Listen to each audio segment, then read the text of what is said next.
Hello, good evening, and welcome to the TNT Show. You know, it's been another great day for British democracy. It seems that Mark Griffin, who is Scottish Labour's spokesperson on social security, has announced that Labour in Scotland are heading for an extinction-level event, in quotes, at the forthcoming, i.e. next year's Scottish parliamentary elections. You would think this was provocative enough. However, within minutes, his leader announced that he is threatening all of the rebel Scottish Labour MSPs with deselection. So Scottish Labour is giving Looney Tunes a run for their money. I'm John Drummond, and I'm your host for the next 60 exciting minutes. And I'm so glad you're able to join us this evening. And thank you for joining us. We have another great guest tonight, and I'm really excited that she's able to join us. Stay tuned to hear from someone who's totally opposed to independence, and we are taking your questions live. Right? It's TNT, The Nation Talks. So in many respects, this is your show. Your questions are welcome. And thank you for all the ones we got in advance. I appreciate that too. So now to our guest. Tonight, The Nation talks to Councillor Linda Holt. Linda is also a candidate for the Alliance for Unity party, the new party headed up by George Galloway. How are you, Linda? How are you coping with COVID-19? I'm fine. I'm pleased we're coming out of lockdown. It can't come soon enough for me. My children are back at school. My daughter's still home, hoping to go back to university. I'm sure she will go back. I mean, she's a bit nervous about how restricted it'll be. And I just want normal life to resume, really, as soon as possible. Right. I'm really fed up with it all, I have to say. There's a story will be out tomorrow about how the Scottish figures about hospital admissions are bogus.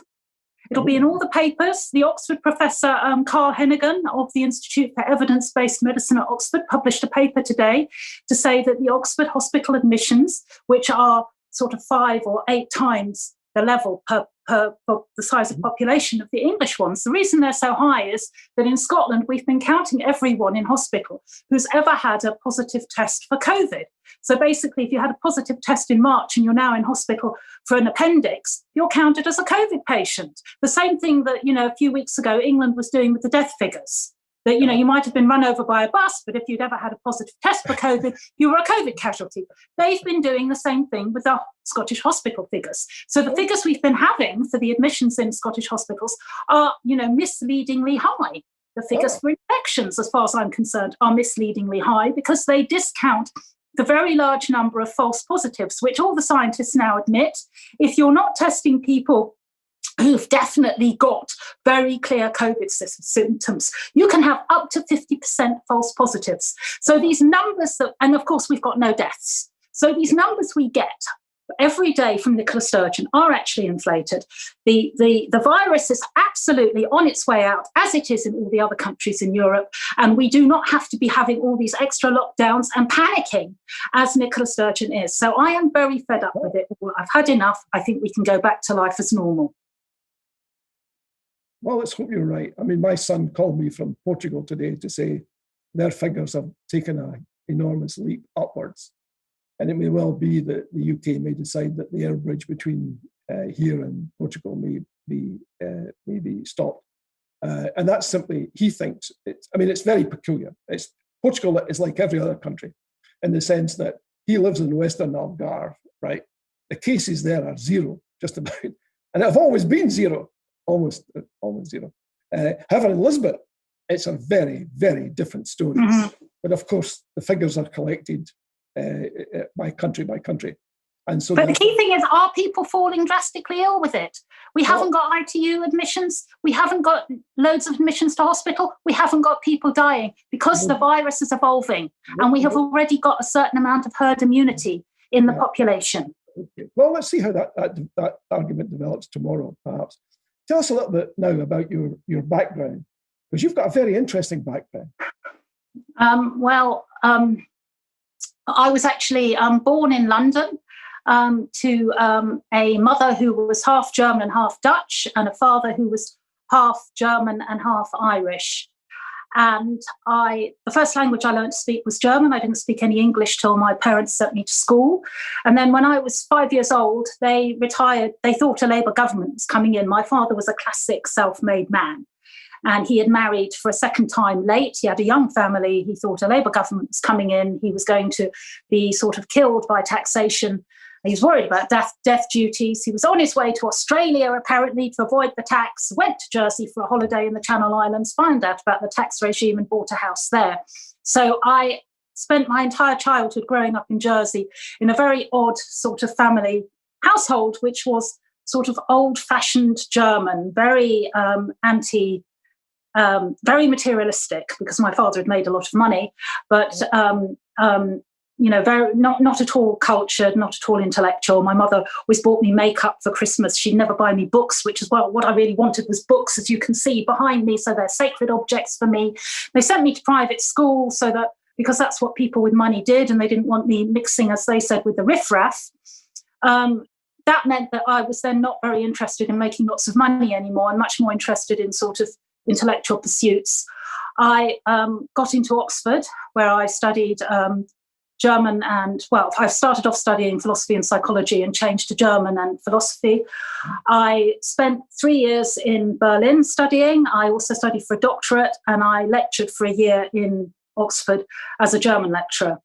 I realised it wasn't meaningful enough to me. I mean, looking back, I realised that I was always really political, and what I should have done is politics. But there was nobody in my family who did it. My father used to pontificate, and he was obviously very right-wing. But it just didn't occur to me as something that, I don't know, people like me did.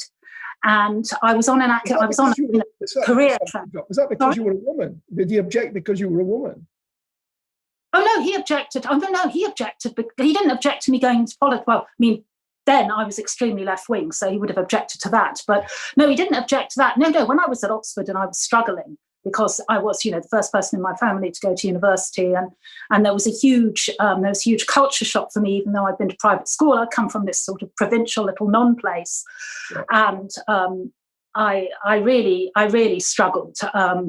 My father wrote me a memo when I was at Oxford suggesting that that had I thought about becoming an air hostess, because I would be able to meet a rich husband.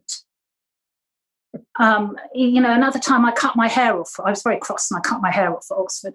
And he was appalled and told me that a girl's greatest asset was her long hair. I mean, he was 52 when I was born. He didn't have a clue about who I was. And he couldn't really cope with my friends who flirted, but he couldn't cope with a woman with brains. And I'm not very flirty, I'm sort of brainy and combative, and he didn't really like that. So it was very, very difficult. And tragically, he once turned around to me, because I really enjoyed when I was teaching at Oxford. I always taught for the Department for External Studies and Workers' Educational Association as well, and taught adults who I actually found vastly more rewarding than undergraduates, because undergraduates, especially in modern languages, were basically good vocabulary learners and were at university, to get laid and to have fun and get drunk.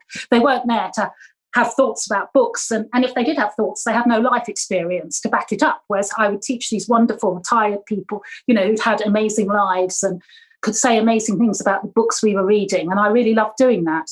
And I remember my father saying to me, because my doctorate was on 18th century German lyric poetry, he said to me quite genuinely, Linda, why do people read poetry? And I was absolutely stumped by the question. I mean, just the gap between us. And my mother dived in to try and stop her round, said, well, it's for pleasure. It's just like you get pleasure from betting on the horses. Some people get pleasure like that reading poetry. I thought, well, it's not like that at all. And I think on some level, I like teaching the adults, because I was trying to, and I was unhappy teaching undergraduates, and I was unhappy just being in university, in a university setting, because I wanted to bridge some gulf between me and my parents. Yeah. And it's why education is, it was a kind of tragedy in a way, because it separated me from my parents, but it also saved me. I had a lot of difficulties at Oxford, and I had a lot of psychological difficulties because of I had a very weird upbringing. I mean, we don't need to go into that, but my mother was a kind of unreconstructed Nazi. She'd been in the Hitler Youth. She'd always say the best time of my life was under Hitler. He did great things for children and old people. It was so glamorous and exciting and wonderful. And she had I shouldn't really say this. I'm going to say it now. She had a collection of Nazi memorabilia, which she would show to my mother, and she would show it to my boyfriends, who would pretend to be impressed, but they were actually absolutely horrified at this sort of grotesque person. And she never went through, Germany went through after the Second World War, because she left Germany in the early 50s. But after, Germany after that went through a kind of huge cultural and political coming to terms with the past, which they call our Vergangenheitsbewältigung, where they it's wrong to translate it as an overcoming of the past, because it's really a kind of reckoning with the past and working it up. And obviously some of that was superficial and not very successful, but, they were very, very serious about confronting what had happened during the Nazis. My mother completely missed all that. She didn't even know what the word Vergangenheitsbewältigung meant. She didn't read any books. So it just passed her all by. So she just carried on with these memories that I grew up with about, what a great bloke Hitler was and what a great time she'd had. And as a result, I also had a very authoritarian upbringing by my parents, which I rebelled very hard against. Yeah. And I was pretty wrecked psychologically, because I became very, especially from my mother, very detached from her and very critical. She couldn't handle any criticism at all, so she completely rejected me. I had a really very tough time in my 20s, but what saved me was the fact that I could read and I could think, and I could articulate things, and I had books and I had friends. And that was what university, that's what education did for me. And I wouldn't be here if I hadn't had that, because I would not have been able to deal with my childhood and my parents without it, even though it also gave me that, it also separated me from them forever, but that was necessary. Yeah. Were you an only child? No, I had a younger brother. I also have an older brother. I also have an older half brother who died during the pandemic recently, who was completely German, who I didn't know I had, because my mother had abandoned him in Germany and only told me about him when I was about 12, when I don't want to go in a terrible conversation, which she made up a lot of stories. So it was only after I became estranged from my mother that I did some research and made contact with my half-brother in Germany, who, of course, was also pretty screwed up by the fact that he'd been abandoned by my mother. And we became very close as a result. So he was a very important member of my family for me, really. And it was a way of getting in touch with German roots that were not my mother's. Yeah. I can see how that would be important. So how did you end up being a Conservative councillor? Well, I was always left wing, really. I think I might even, I can't remember exactly if I ever paid my money. I might even have been in the Labour Party at Oxford. I certainly went to Labour Party meetings, and I was actually on the far left, or had friends who were, involved in far left groups and British Leyland and all that. So I was on the edge of sort of revolutionary left politics, really, when I was at university. And then I was extremely feminist, and again on the edge of feminist separatism and the whole Greenham Common thing. And then I ended up getting married and having children and living in the country and all of that. And that all that fell away, and I was no longer politically very interested or active. But I did get involved in my parish council in England, where they tried to kick me off because I objected to private meetings in Lord Newton's house that weren't minuted. They didn't like that at all. And they'd only put me on the council because they thought they needed to have a woman on it who was a bit younger, because it was a bunch of old men. And they just thought I'd be a doormat, and I'd just be so impressed at sitting in Lord Newton's front room getting wine instead of sitting in the drafty village hall. But it's completely wrong, because the public couldn't be there and they couldn't see what we were saying and doing. Yeah. So they got very upset about that and tried to kick me off the parish council. And I'm very dogged, you see. The thing is, when people bully me and are a bit like my parents, when they're really horrible to me, although I suffer enormously, I dig my heels in. So I didn't allow myself to be pushed off the council. Luckily, we did end, and it was very unpleasant, and letters were written about me about how I wasn't ladylike. I mean, looking back, I can't believe this. Anyway, we ended up moving to Scotland because of my husband's job. And then I had children already, and I had my son. No, my son went to the Secret Garden Outdoor Nursery at Letham, which at that time, this is about 10 years ago, 12 years ago, was the first fully outdoor peripatetic nursery in the UK. I mean, the kids would go out at 8 a.m, be back at 5, and they would just wander around the woods. Yeah. And they would make their own I mean, it was probably a childhood like you had. I actually had quite a lot of childhood like that. You just make your own games with what you find in the woods. And there would be practitioners with walkie-talkies who didn't interfere, who didn't tell the kids how to play. They just watched them from a distance. Yeah. Absolutely fantastic, idyllic, wonderful. And we were, of course, it kind of broke lots of sort of rules for nurseries, including one that Health Protection Scotland had brought in about E. coli, that you had to wash children's hands sort of 10 times a day. And obviously you couldn't wash them in a wood when the children are just wandering around. And so they threatened to close us down, because they said, these are the rules for indoor nurseries, this is what you have to do. And we'd say, well, we can't do all these special things we do if we have to keep on washing our hands. Yeah. And we weren't allowed to use wipes. Anyway, so we did a very public campaign, got into all the newspapers, got politicians involved, and I ran the campaign, and I really enjoyed doing that. Yeah. So I realised then that I was a bit political and that I really liked campaigning. At the same time, people were, or developers were proposing I live in northeast Fife in the East Neuk, were proposing wind farms here. And they were really nasty, rapacious developers who were just in it to make money and thought they could sort of bully local communities. And I got involved in that, not because I'm a NIMBY, but because, when I looked into wind energy, I saw that, I can put up with them being next to someone's house and being ugly if they're actually doing the job they're supposed to do. But turbines can't, because we can't control the energy. It's completely uncontrollable, and we can't store it. So you still have to have, all the conventional forms of energy as backup, and it was and these schemes, although they were always presented as green and as for the community, they weren't at all. They were wrecking the countryside, the wildlife, the community benefit was beads for natives. I mean, the developers who came in behaved appallingly, and I became very politicised through that, and I set up with friends Scotland Against Spin, which was a national organisation, grassroots organisation, which campaigned for the reform of Scottish wind energy policy. That was the time when, Alex Salmond said, we're going to turn Scotland into the Saudi Arabia of renewables. And there were huge incentives for wind developers across Scotland. And we had some success. I got involved in a lot of local campaigns. I also got involved in demonstrations and lobbying, and met Fergus Ewing several times, got Fergus Ewing to set up a study looking into residential impacts of wind farms that had some effect.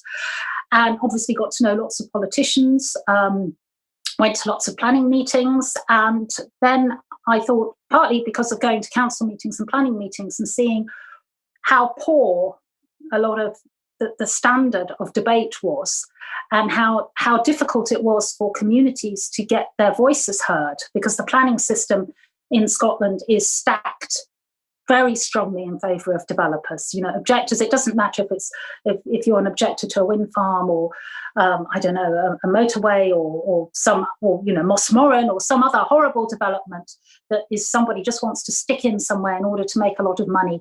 It's incredibly difficult to have an impact. The developers have all the money, the resources. The planning system the planning system is designed to encourage developers. People who work in planning are supposed to facilitate developers. So they help developers get their way. They're not there really, and they don't have the resources to scrutinise the arguments the developers make for a development. And very often, this is nothing short of sort of propaganda, really, and they pay the experts to say, there's no environmental impact. Yeah. So the only break on that is really in councils, when you sit on planning committees, if councillors are clued up enough and they interrogate the applications hard enough. But even then, they can get overturned on appeal. So I had seen a lot of this, and I thought, well, I can do that better than some of the councillors I've seen. And I would like to do that and be a voice for communities and for ordinary people. So it was an obvious thing to stand for election. And the reason that I stood as a Conservative was that I was a unionist. I had campaigned for Better Together in 2014. And I just felt that I knew Conservatives and I liked them.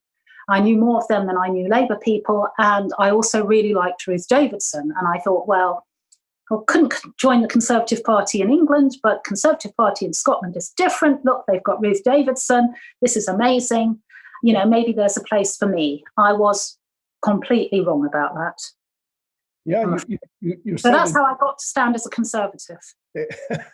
I think when you left, on your recent announcement about joining the Alliance for Unity, correct me if I've got this quote wrong, you said the Scottish Conservative Party was incredibly old-fashioned and impossibly complacent, and I could take no more of the party's dysfunction at local and national level. Is that accurate? That's true. Yeah, I said that the other night in a talk, and I've written. I mean, if anybody's interested to know what I think about the Conservative Party, they can. There's an article on Think Scotland where I wrote that they were really that the Conservative Party was lacking in, can't remember, in courage, imagination, and something else, ideas. I mean, they are so. This is at Holyrood what you see. They are so mild. They are timid. They are unimaginative. They don't dare do anything. They're incredibly complacent. I mean, I think somebody calls it a chumocracy at Holyrood, the opposition, and it absolutely is. You know, they won't go on the attack. They're frightened of upsetting Nicola. I mean, Jackson Carlaw was an absolute disaster. And Ruth was good, but she, of course, fell out with Boris over Brexit. She didn't like Boris. She kept on picking the wrong person as to be leader of in the election for the Conservative leader. And I think then she just couldn't cope anymore. And, you know, she had a baby and that was more exciting. And so she left. And for me, that was really the last straw. I mean, the change that she brought to the sort of image and feel of the Conservative Party was really skin deep. It didn't go down, and, you know, and I know there are a few younger MSPs, but it didn't go down through the party structure or through the councillors that they've got and the activists and the associations. I mean, they are run by old men who think that sooner or later the voters will see sense and return a Conservative administration like we used to have in the past. Yeah. I mean, they are incredibly exclusive, elitist, complacent enclaves. I mean, absolutely stunning that they haven't realised how out of touch they are with the country and with where they are politically. I mean, they are a rump of a party. Yeah. And it's quite upsetting because, you know, I did put some effort in with them and I thought, you know, I could make a difference, but I couldn't. And it was on a personal level. They're also very sexist, I have to say. I mean, I was amazed. I thought, having been out of the workplace for 20 years, I couldn't believe the level of sexism really within the party. I mean, again, you would think with Ruth, you wouldn't have that. Well, I mean, what sort of sexism did you experience that you well, just being treated really as, well, I can give you an example. When I told my local association head that I was thinking of standing for election, he said, "Oh, but how old are your children? Because you'll have to go to meetings in the evening." Yeah. And, you know, as in, I can't leave my children in the evening. And then he said, "Well, you know, I think you could come to a few meetings and make tea and cakes." I mean, you're joking. You're joking, surely. But and then, you know, they basically, you're there as a sort of secretary, somebody who can take notes, whilst other people take the credit, and you listen to the men talk. I mean, it quite amazing, but also a very sexualized way of speaking about people, which happened in my own group in Fife, which I couldn't, so other people told me about this, that these were the terms I was referred to. And I was, I couldn't believe it. I just didn't believe that these people who were supposed to be my colleagues and friends could speak about me in that way, and that this is acceptable. Yeah, yeah. So we've got some questions coming in. We've got some questions we got ahead of time, Linda, but sorry to break in there, but because we have so many questions, I'll probably need to ask you to keep your answer short. Yes. Diana Matheson on Facebook is asking, do you believe that Scotland is a sovereign nation? I don't know exactly what, if you mean, do I think that Scotland should come out of the Union? I don't think it should come out of the Union. I mean, I think it's, I mean, there's always ambiguity about nation and country and, okay. You know, and if you say, well, you think Scotland's a nation, then, oh, it should be, or you think Scotland's a country, oh, it should be a separate country, or it should be a separate nation. I think Scotland is obviously very different to England. I don't want to live in England again. I much prefer living here. And I've got a Scottish husband now. And, you know, I'm very rooted here. And I'm aware that it's got, you know, a distinctive culture and history, but it's also got a lot of shared culture and history that I don't think means that it should be politically separate. Right. So you don't regard Scotland as a sovereign entity? No, not sovereign in the sense of... The reason that I think the question is probably inspired by the vow that was made at the 2014 election. And the first article of the vow, which is signed off by all the political leaders of the main Westminster parties, said as number one, the Scottish Parliament shall be permanent. Now that could only happen if Scotland is sovereign. So either the people who wrote the vow knew it was wrong, or they didn't actually understand their own constitution. Perhaps they didn't understand their own constitution. I mean, I'm not a constitutional expert, so I didn't know that. But I mean, I think it's good that Scotland's got its own parliament. I think devolution is a good thing. You know, I'm basically quite a radical Democrat in that I believe in local democracy. We have we have very poor local democracy in Scotland. And I see that there is and I voted for Brexit, you know, on democratic grounds. And I can see that there is a democratic argument for independence. Only I think it goes further. I mean, you're also losing a great deal, but I can see how there would be a local democracy argument for independence. Can I test you on that? Because I suspect lots of people will be confused by your answer, if I may say so. Because Brexit led, there are two things.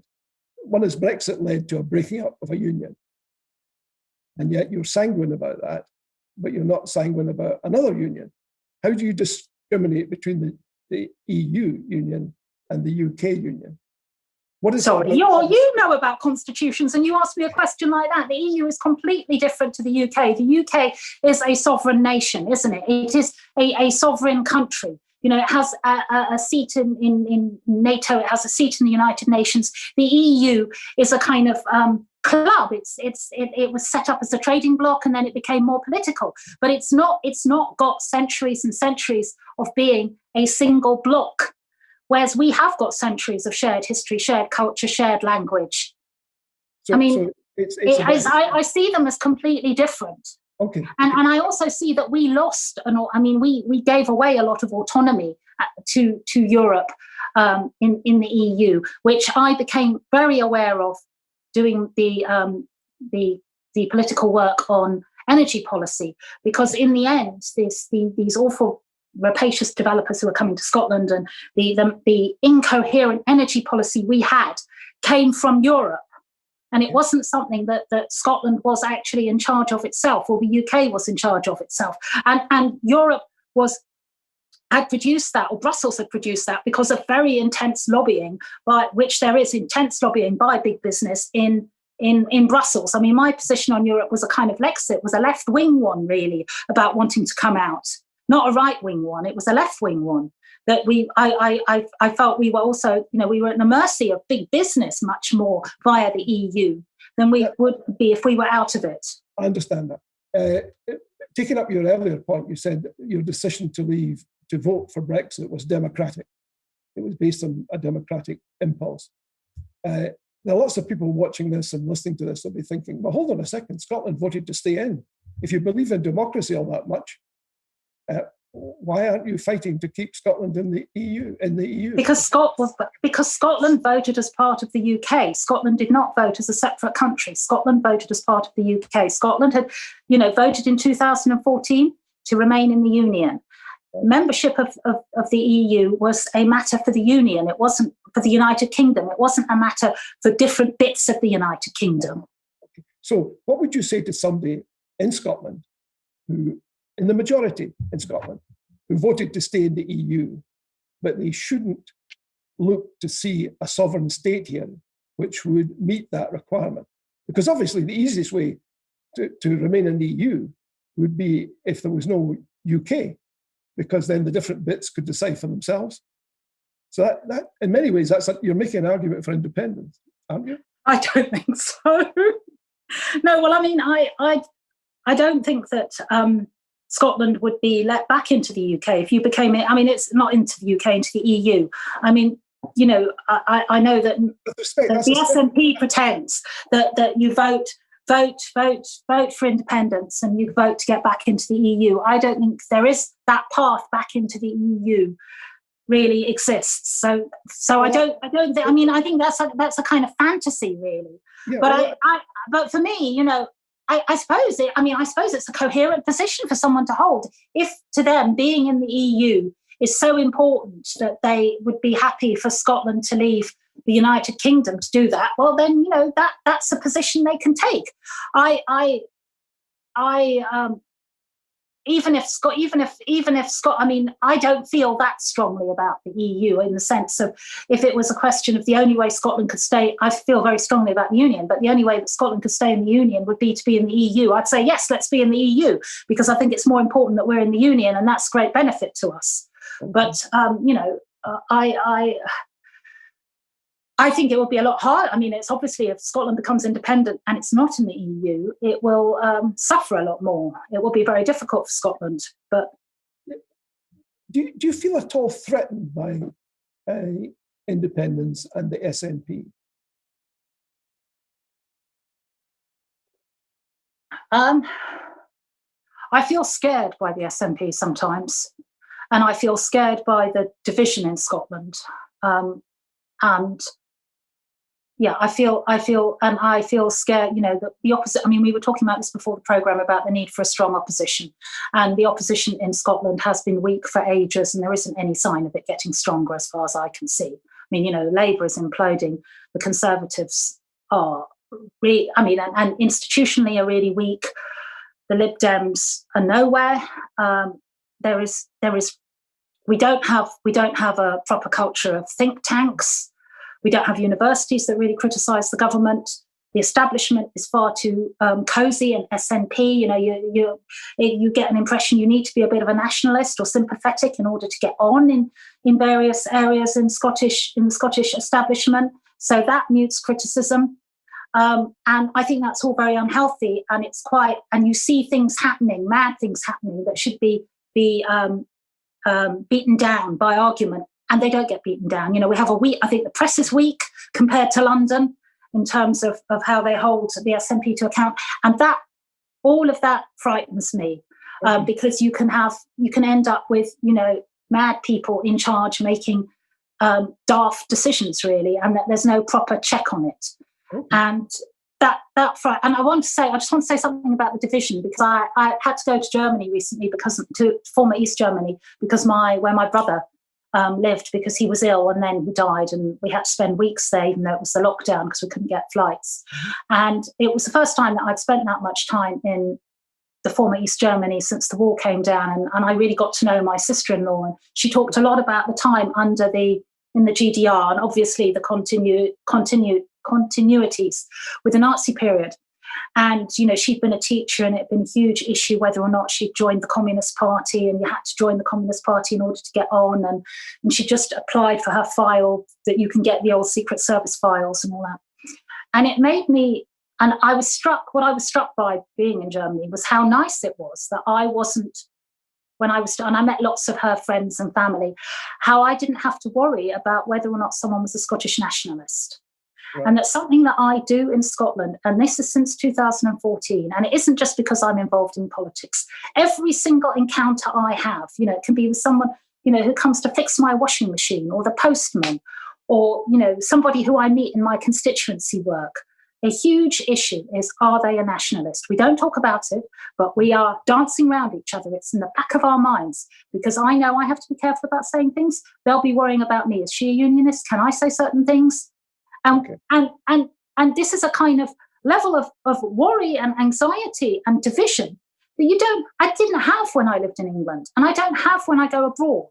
Okay. And that has kind of inveigled itself into Scottish consciousness.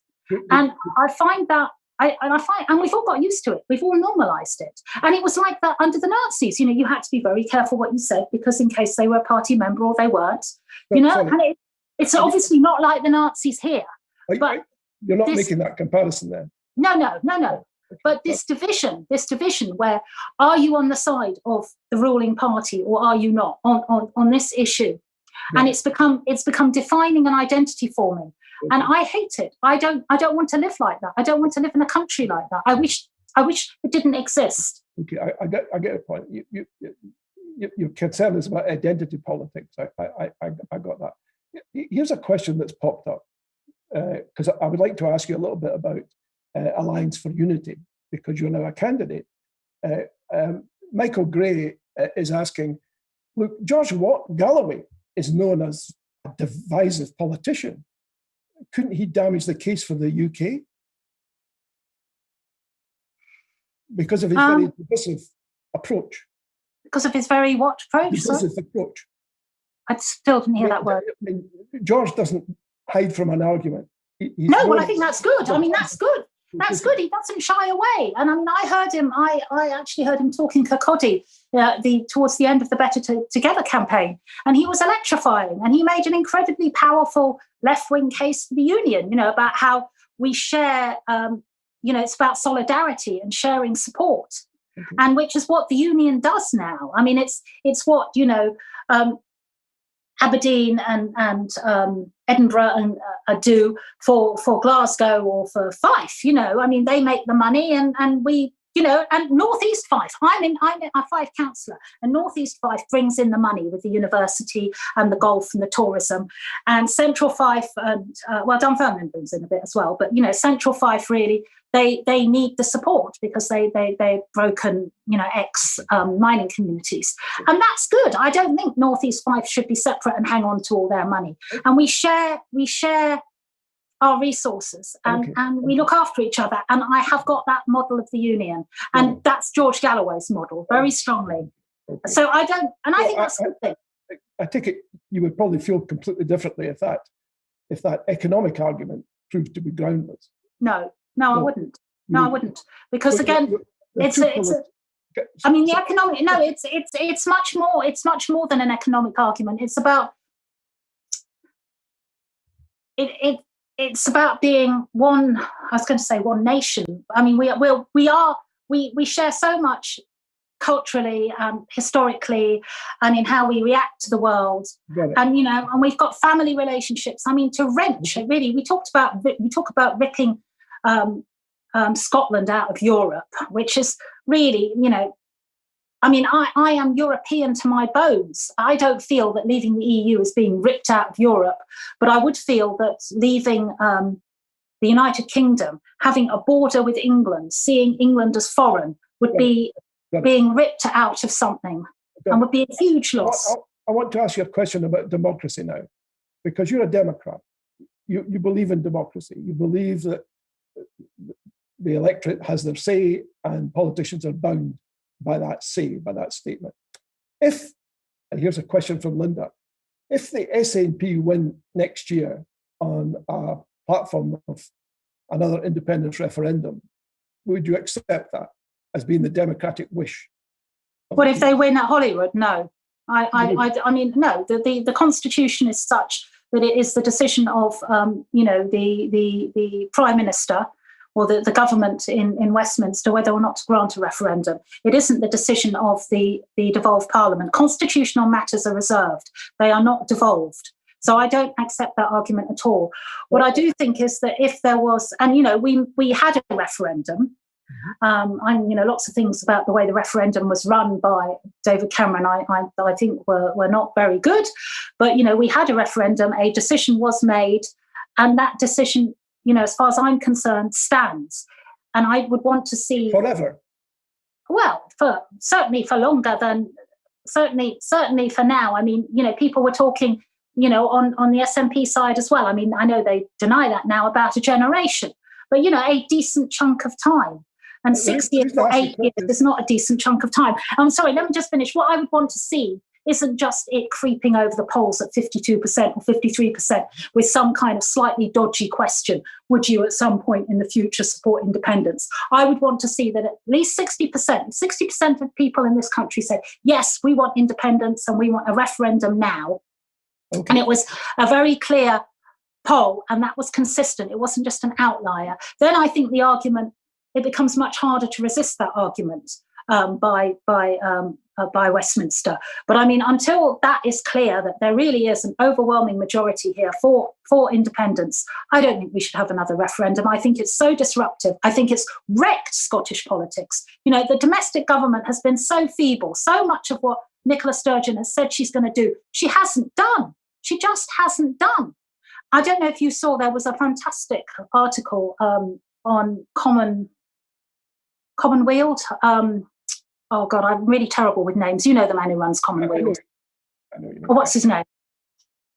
Robin McAlpine. Robin McAlpine, yeah. Yeah, and he was very, very cheesed off, you know, because he really believes in independence, and you know, the SNP simply have, in his opinion, seem to have given up on it. And he does this most sort of coruscating description of really how they have kind of corrupted the establishment, how they have failed in government. I mean, far better analysis than anything the opposition has produced about what a disappointment they've been.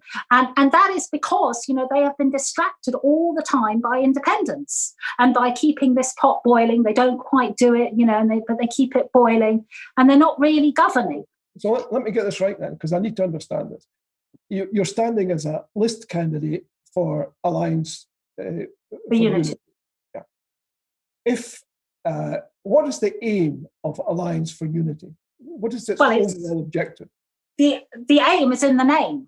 You know, it is what it says on the tin. It is to form an alliance for unity against the SNP, against another SNP government, and against, you know, what they call the never-endum. So to stop this constant agitation for another referendum and this politicking, you know, every single issue in Scotland is seen through the prism of independence. Stop that, and actually get on and govern.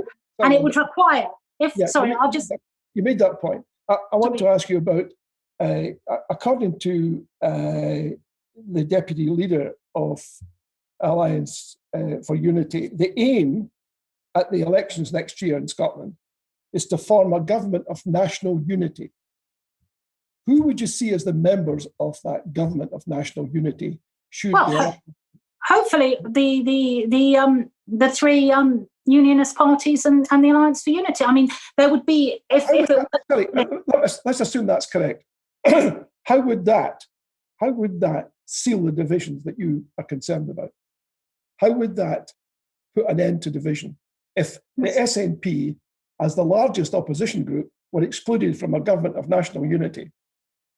How would that work? They wouldn't share the aims of the government of national unity, which, you know, the first aim would be to work within the union, stop agitating for a referendum, and actually make the best of our relationship with Westminster. One of the things. How do you achieve national unity if you exclude the major opposition party? How do you do that? Well, we're talking about unifying the unionists. I mean, that's what we're talking about. We have a divided country, except the unionists would be united, and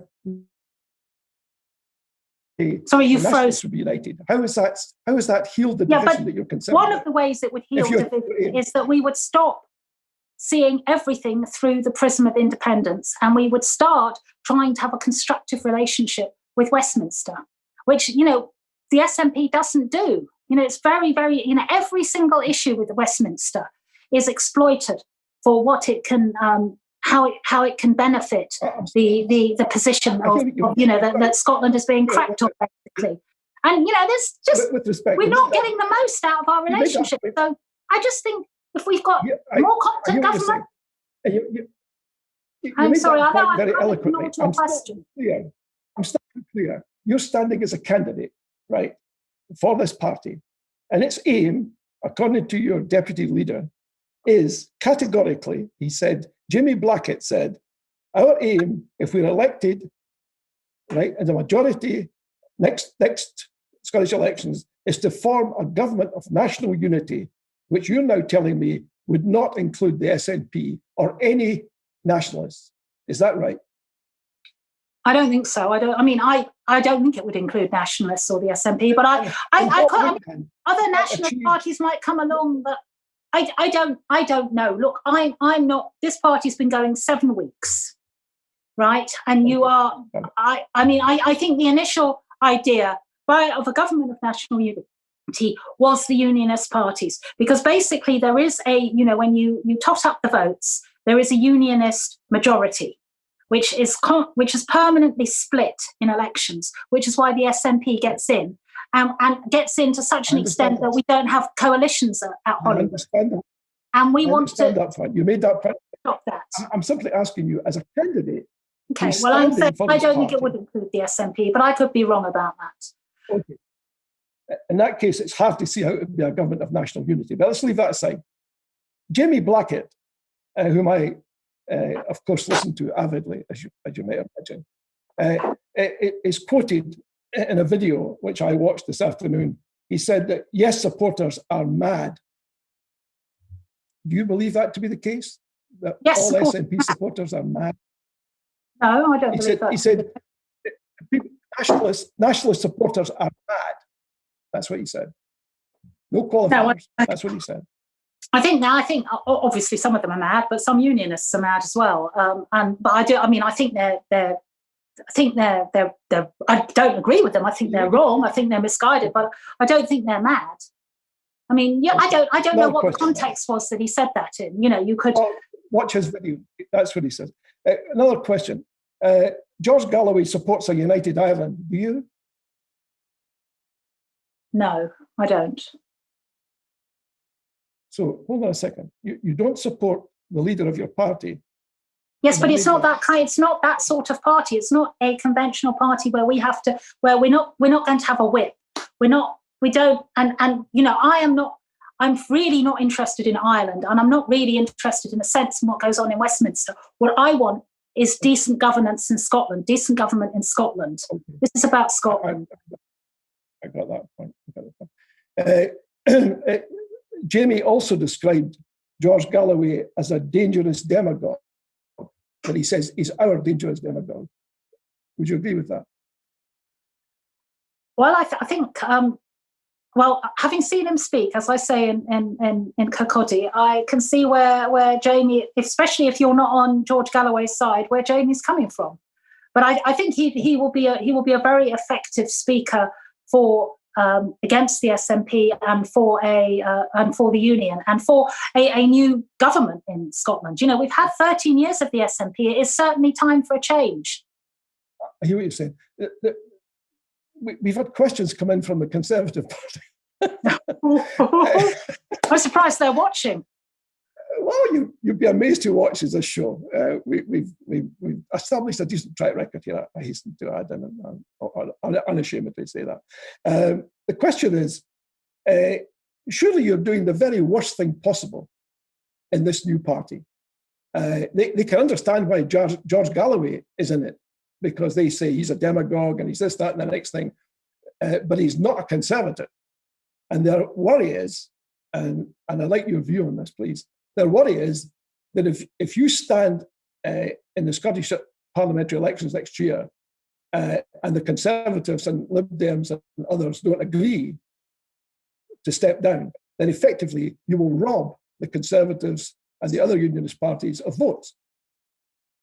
Yes. Yes, well, this needs to focus their minds, doesn't it?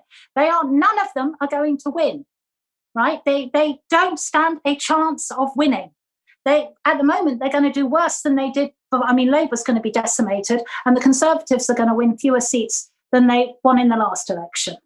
Now, so they can't stop the SNP. Now, if what they want to do is, if what they sincerely want is the best government for Scotland, and they also want to stop this constant agitation for a second independence referendum, then what they have to do is work together. And George's intervention is forcing them to focus on that fact. And he will make that fact really clear to electors. And people who vote for the Alliance for Unity will be sending those parties a message say, you need to work together and you need to put Scotland and decent government in Scotland before your tribal party loyalties. That isn't my fault, that they've got these loyalties. And I can't believe that they haven't woken up about that. And the Alliance for Unity will take the Scottish Conservatives, I think 26 of their 32 MSPs are list MSPs. The Alliance for Unity will threaten those list MSPs, and rightly so, because they have not performed well. And they need to be working with other parties and with the Alliance for Unity to form a competent government. Yeah. Sorry, I feel very strongly about this. The idea that, it'd be our fault if the Conservatives do badly or Labour do badly. They need to talk to us, they talk to each other and up their game.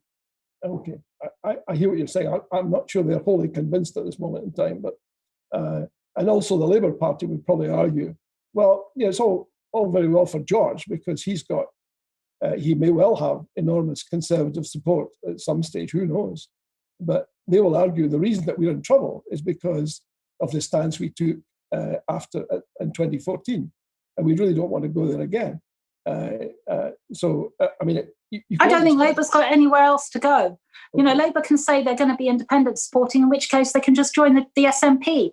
They have got to stick to their unionist guns. Okay, so what policies, in addition, apart from forming a government of national unity, which will exclude the SNP and all nationalists, what other policies does the Alliance for Unity have? We're not going to stand on any, at the moment, this is the thinking that we will stand on no policy platform beyond forming a government of national unity, where people have to work together, and so it'll be a giant coalition, like a rainbow coalition, where the policies will have to be worked out, and obviously that'll be a bit of a nightmare, but that will be a lot more healthy and creative than the way that the SNP have been working out policy, and should bring a lot of fresh thinking and fresh debate into Scottish policy making. I'm just not sure how you develop policies if you all come from different parties. How do you you do what coalitions do that. Coalitions do that, and we're all going in as sort of the Alliance for Unity has got Lib Dems in it, it's got Labour people in it, it's got Conservatives, it's got people who belong to no party. I was an independent here, and I like the fact that you don't have to be tribal or ideological. You can look at. I realise people still have political tendencies, but on the whole, you can look at, which I have. I find this that I do this all the time. I look at policies and or issues. And I don't always have a straightforward right wing or left wing or whatever position. And we can look at them on their own merits. That seems to me to be healthy and sensible. I hear what you're saying. Obviously, we spoke earlier about sexism and how the Tory party, according to you, is riven with sexism at a local level and elsewhere. What do you make of somebody who says people in Scotland want something better than that which the chief mammy is offering? Well, she called herself the chief mammy, didn't she? But do you think it's appropriate to use that terminology? Well, Nicola Sturgeon used it about herself. I've called her the chief mammy, but she called herself it, and it really upset a lot of people for her to portray herself as the mother of the nation. Right. I don't think that's particularly sexist, especially when she referred to herself as that. She called herself the chief mammy. Sorry? She did call herself that. She did, okay. One of your ex-Conservative colleagues on Fife Council once described Nicola Sturgeon as a drooling hag. Horrific. I think it's horrific, and I don't think she was fit to stand.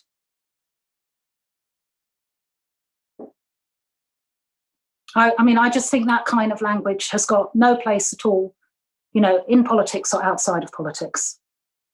I think Nicola Sturgeon calling herself chief mammy and people then taking that in order to critique a cult of personality is something quite different from that kind of language. Okay. Yeah.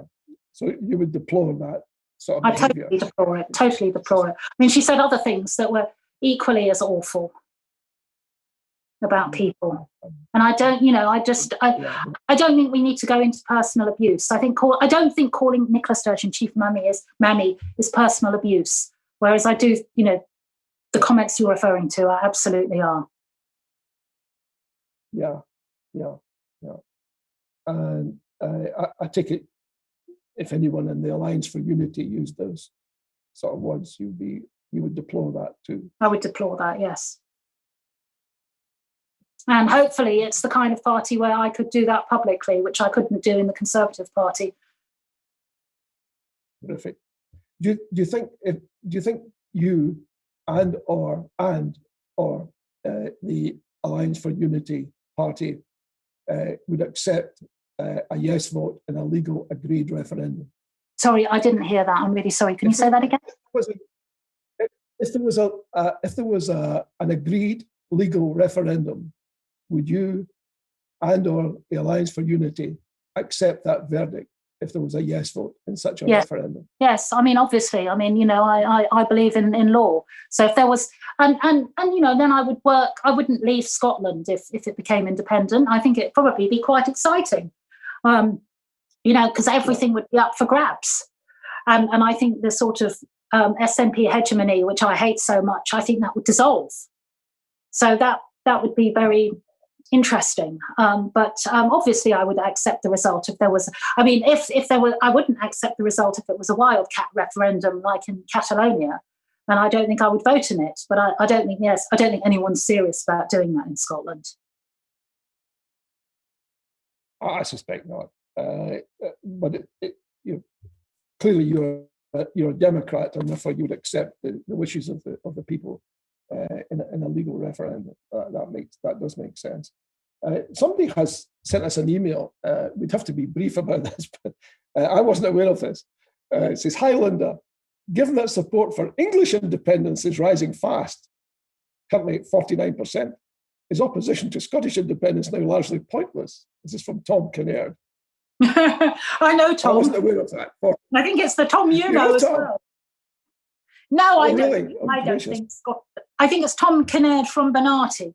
I don't think English independence is really at 49%. And I would have the same argument against English independence as I have against Scottish independence. And actually, it's even worse when a rich country like Catalonia, was richer than the rest of Spain and wanted to break away. And I think it's particularly nasty when rich countries want to break away and dump their poorer neighbours.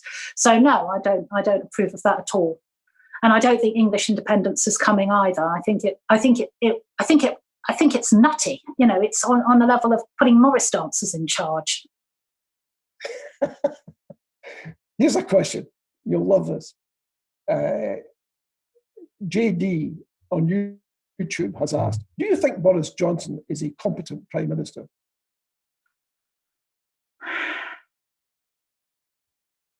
It's really hard. I don't know. I don't know if he's a competent Prime Minister.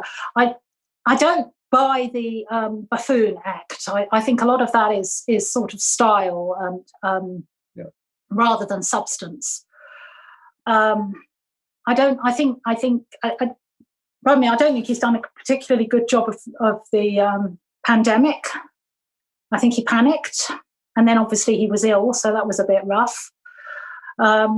So I just have to say, for me, the jury's still out about whether or not he's competent. One of the things will be how he deals with Scotland, because one of the things that does make me sound a bit like a Scottish nationalist is that I think Scotland has been terribly ignored, really, by Westminster. They don't really bother about Scotland until something happens and they think, oh, my God, they could go independent. We better send someone up there, or we better, do something.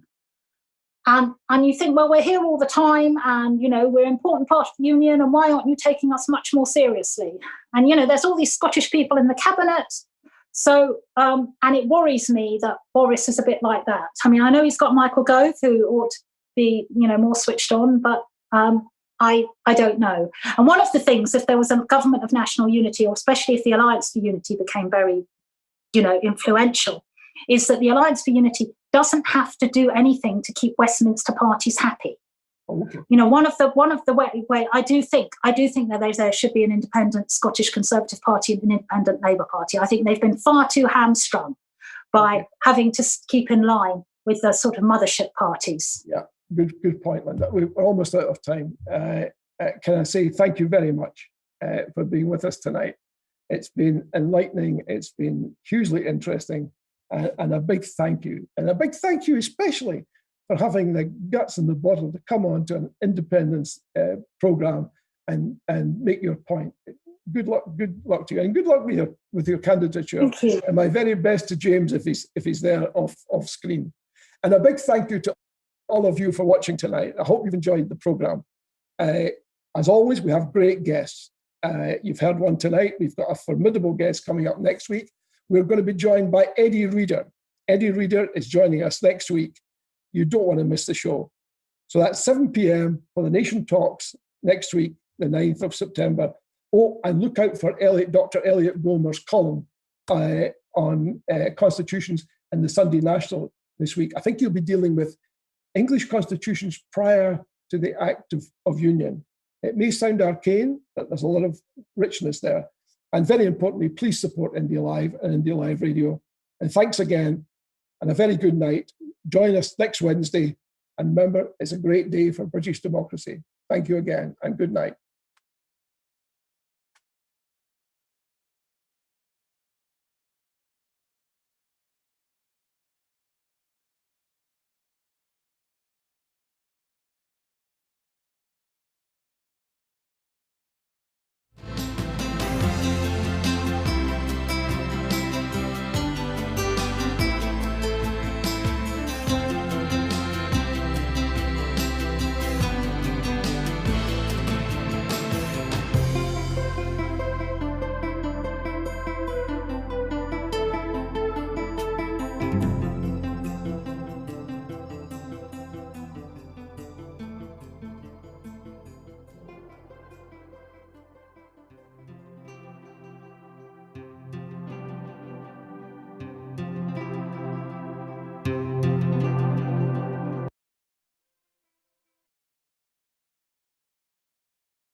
The What's On guide to live stream events and shows is now available. You can find the guide on the web at independencelive.net, on multiple Facebook pages, or go direct with the web link tvl.ink/What's On Guide.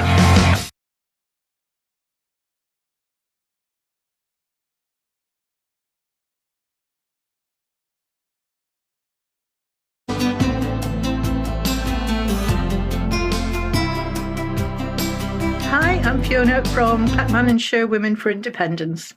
Did you know we have a podcast on IndyLive Radio? Goes out at 10 o'clock on a Tuesday morning, repeated at 6 o'clock on a Thursday. Come and join us for some news, views, opinions, the odd poem. Be very nice to have you with us. And come and hear the news you're not getting. Here's some new voices for a new Scotland at IndyLive Radio. Hello, my name's Steve B, and I'm a presenter on IndyLive Radio. I present Music and Musings every Friday night at 7. The music, that's 70s classic rock, although we will take the occasional side road. The musings, well, they're thoughts on Scottish independence, politics and world events from my viewpoint, which is that of a grumpy old man. So join me every Friday night at 7 on IndyLive Radio, a new voice for a new Scotland.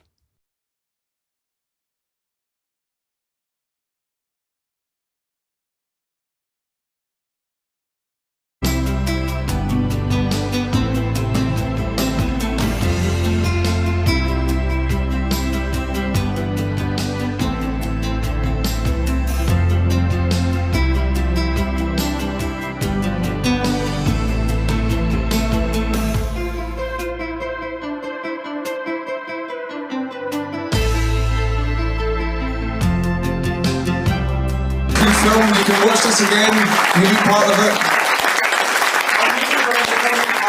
It's Independence Live. Yeah. A few people asked about YouTube. It'll be YouTube/Independence Live. That's where you'll find the footage.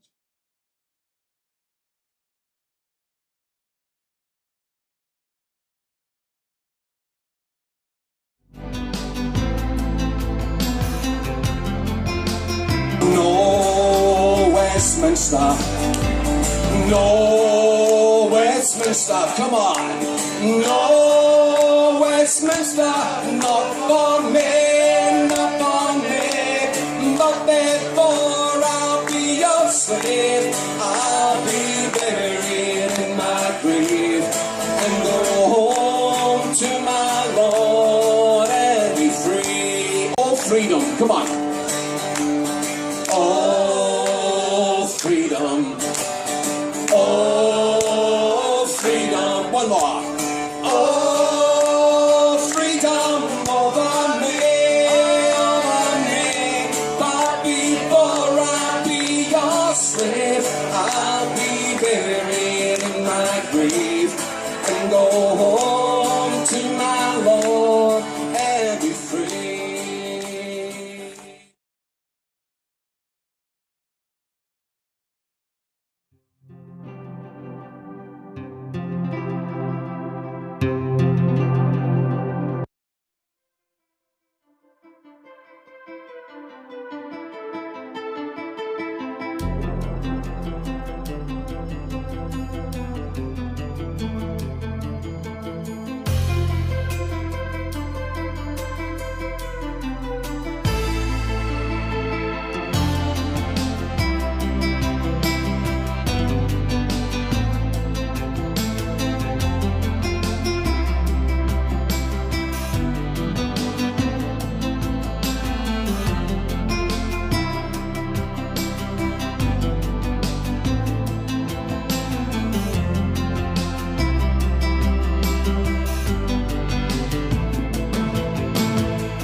The What's On guide to live stream events and shows is now available.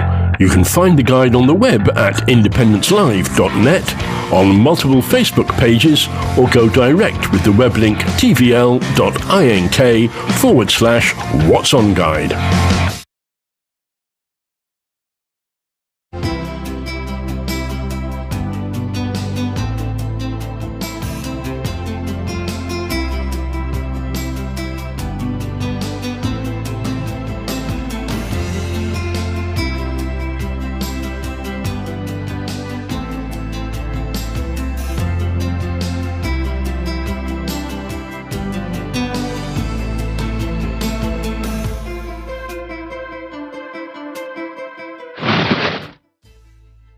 Hi there, I'm Cliff.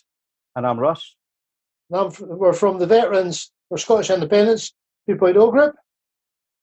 And we're just invading your privacy today to let you know that we will be very shortly pushing a programme out on live stream to do with the veterans, their needs as it will be during an independent campaign.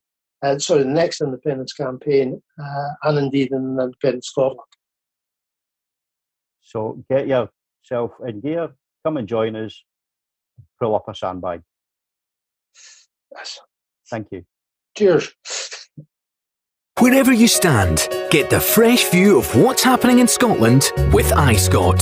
Celebrate everything about our country with intelligent, in-depth insight from lifestyle, culture to puzzles. And all the opinions you'll need, whether it's digital or by post. Subscribe now to iScot.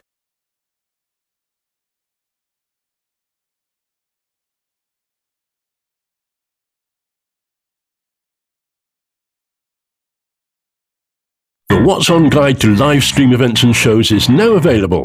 You can find the guide on the web at independencelive.net, on multiple Facebook pages, or go direct with the web link tvl.ink/What's On Guide.